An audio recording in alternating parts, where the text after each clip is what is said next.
This next person has an extremely bright and bubbly personality. She has contributed to almost every aspect of the school and is adored by everyone in our graduating class and everyone who has a chance to meet her. She is one of our student government vice presidents, is highly involved in the fine arts, loves everything sparkly, and is truly one of the kindest people you will ever meet. Ladies and gentlemen, please welcome our valedictorian, Mackin.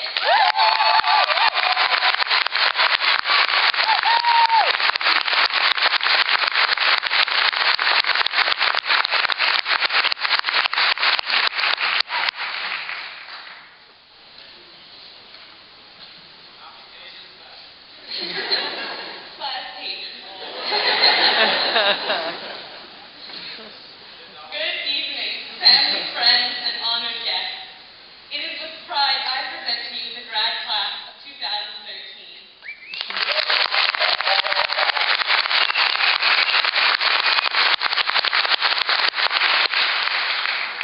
We are a good-looking bunch. Boys, I didn't even know most of you own pants that fit.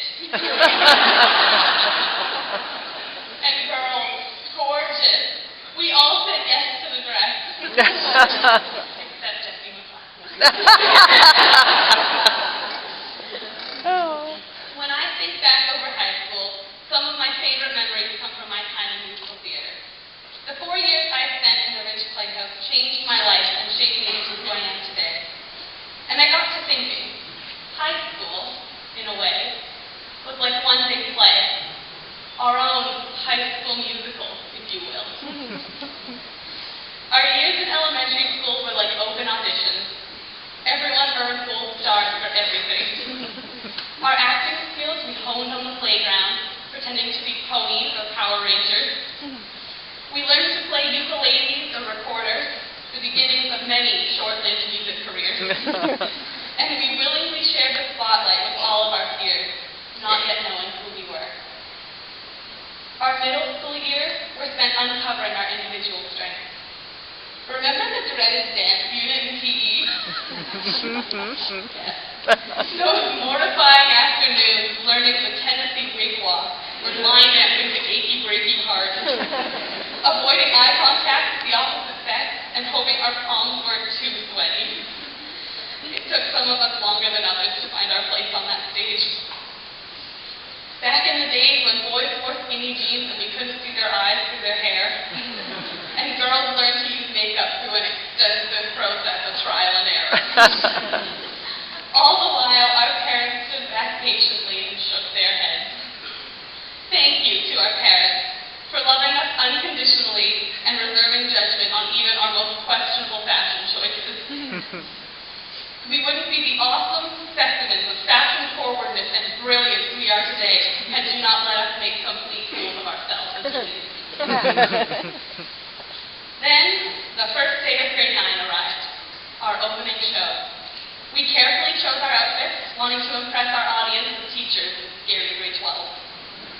Our emotions ranged from ecstatic at finally escaping middle school to petrified about the changes ahead.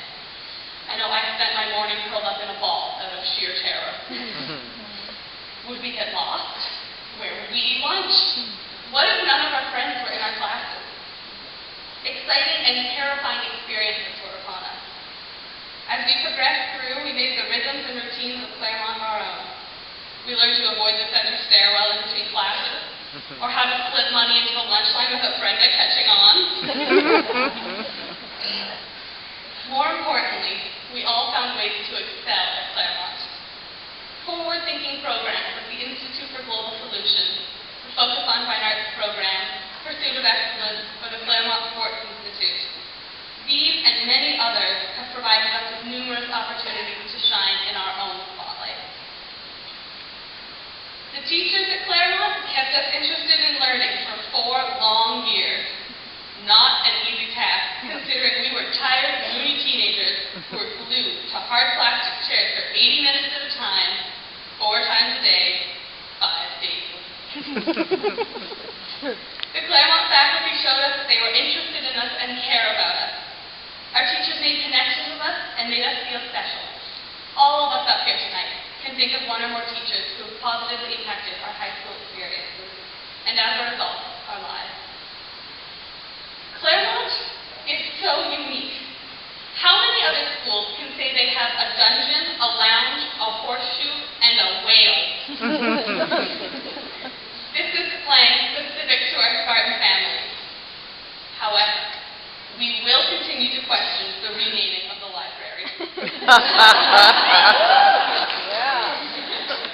While the Learning Commons is very 21st century learning, it has made obsolete the tried and true lessons of our beloved Arthur.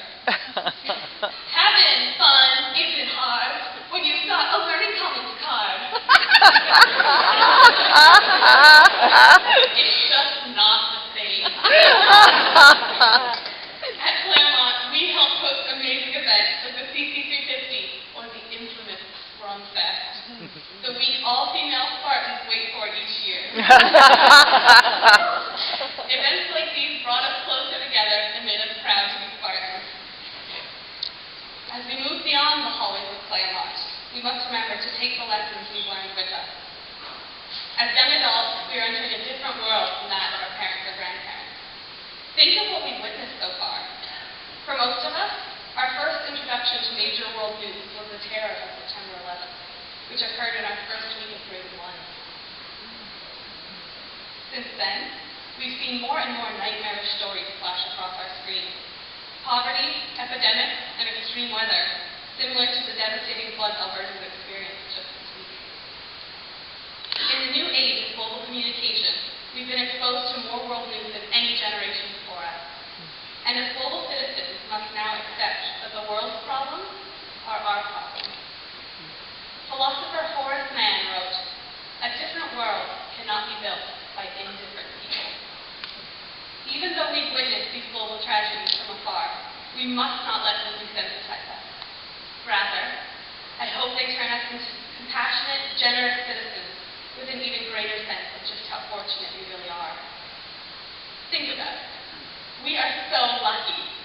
We live in Canada, one of the wealthiest and most beautiful countries in the world.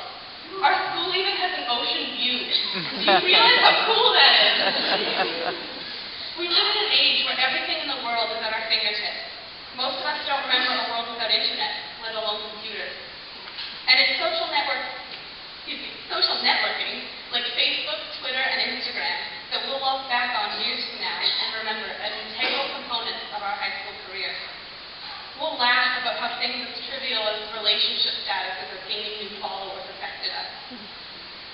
But tonight, we must accept that we are important parts of a big world to find our seemingly opposite cultural values. We care about the newest iPhone and melting ice caps. We watch videos about civil unrest in Africa and funny cat videos. And because we get to see so much, it becomes our burden to care so much. I have confidence that we are up to the challenge and we will stand up for what we believe in. Some of us are glad to be leaving. Others are clinging to these last precious hours together. I think the vast majority of us are stuck in limbo, feeling ready to leave, but not yet ready to say goodbye. And that's good, because it means Claremont meant something to us. And so here we are, grads. The run of our show is over. 4 years in the making to get here. Our final performance, our final curtain call. And this isn't to say there won't be more productions in our future, with different casts of characters and whole new parts to play. But tonight we say goodbye to the roles we've become accustomed to and the characters we've perfected. Tomorrow, we move on to bigger and better stages. Hold your heads high, be proud of all you've achieved, and admire all the hard work you've put in. I think we can all agree it was worth it. Class of 2013, this is our grand finale.